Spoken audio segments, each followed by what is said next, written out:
these are the crucial things that will prepare you for a lock journey.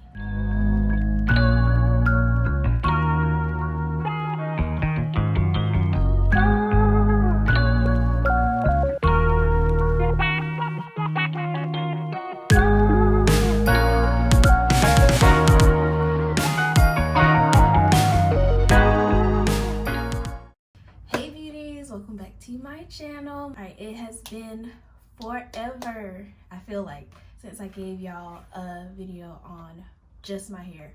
Today, I get questions all the time about starting locks and what about this, what about that. Look, today I want to give y'all 5 things that you should do before you start your lock journey. So if you're interested in starting your locks, you're trying to figure out if you need to get Microlocs, if you need to do this, if you need to do that, keep watching, because we about to go through all 5. I got my handy dandy notebook because I'm not playing with y'all. I got 5 things to talk about. 5 things. Number 1. So on my list of things you should do before you get locks, figure out your level of commitment. Locks take commitment. So it's a process. You gotta wait. You have to be committed to get the results that you want. If you're not gonna wake up and your hair is just gonna be locked. That's not how it happens. You have to figure out how committed you are to this journey. You can think about things like how often are you changing your hair now as a loose natural? How long do you keep protective styles in? So are you one of those people who get block braids or goddess locks or something, you keep them in for like 2 weeks and then you ready to take your hair out? Think about that, because locks are basically an extended long-term protective style. So there's no, oh, I want to take these out, I'm tired of them. I mean, you can do that, but who has time? Who has the time? So number 1, figure out your level of commitment. Number 2, what is your level of patience is? Like, let me tell you, you have to be patient if you're planning on starting a lock journey. It is not going to happen overnight. You are not going to get the drop dead gorgeous locks that you've been pinning on Pinterest or saving on Instagram on the first day, first week, first month. It's not going to happen. It is a process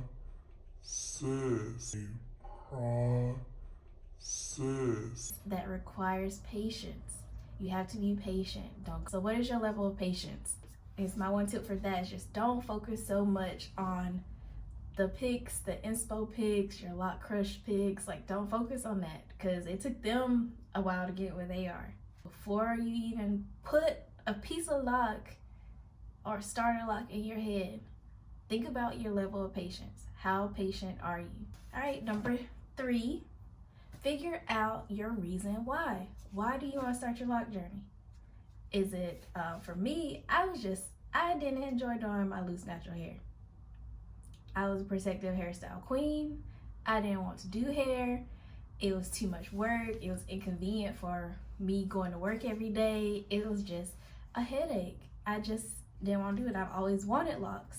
So you have to figure out what your reason is. Not because your best friend just did it and you want to do it too. You have to figure out your reason why. Because when you figure out your reason why, that's going to carry you through your lock journey. That's going to help you be patient. It's going to help you stay committed, because you know why you started in the first place.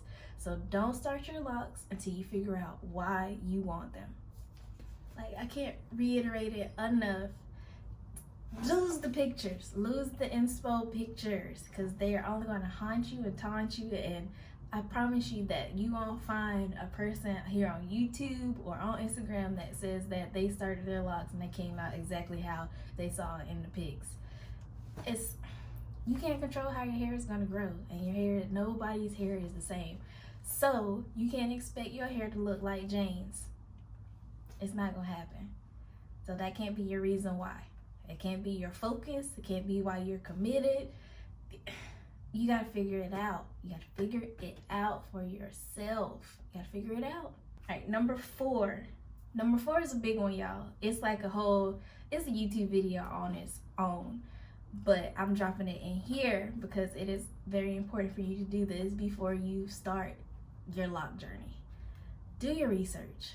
Do your research, because you want to do your research with anything that you plan on doing in your life, because you want to be informed and you don't want to just be fed information from any and everybody that you come in contact with and you walk around like that's gold. Like, you need to be knowledgeable on certain things, especially with your hair. Figure out your starter lock method. How do you want to start your locks? Like, what starter lock method is going to be beneficial for you and your lifestyle? Because it's important. If you start your locks the wrong way or a way that's not beneficial for you, it's going to make you not want to be committed to the journey, make you want to take them out because you're unhappy, you're wasting time, wasting money, all of that. So figure out what is going to be good for you when you're starting out your locks. You should research how you want your parting. You have diamond, you have crescent, guess you have just a regular normal grid or square. I don't know. That's on you. You gotta go research that, figure out what you want for you and your life and your household. But as for me and mine, I have Microlocs, so I knew I needed a grid. Then think about or research the size, because size definitely matters. You need to know how you want your end goal locks, the size that you want them to be, so that you can either figure out how to do it yourself or part it that way, or tell your loctician that you're going to that's the size that you would like your locks to be. You need to know, are you going to DIY or go to a loctician? That's baby, spend some time on that one, because if you know you are good at doing hair, don't DIY. Don't do it. Go ahead, find you a loctician. So if you're going to DIY, look at other YouTubers' journeys just to know, or Instagram, just to know what to expect on the DIY journey. And for my people interested in Microlocs, this is a big one for the research process. The lock count thing. A lot of microlockers will start their journey focusing on a specific number that they would like to have on their head. I did not do that, and I'm satisfied with how my Microlocs are. I knew what number I didn't want. I knew I did not want a lot of Microlocs on my head because I was DIYing. So that goes into the research part and knowing what works best for you in your life. I was DIYing. I knew I was not going to want to do 400 or 500 Microlocs. I also knew that I wanted my Microlocs to kind of lay flat.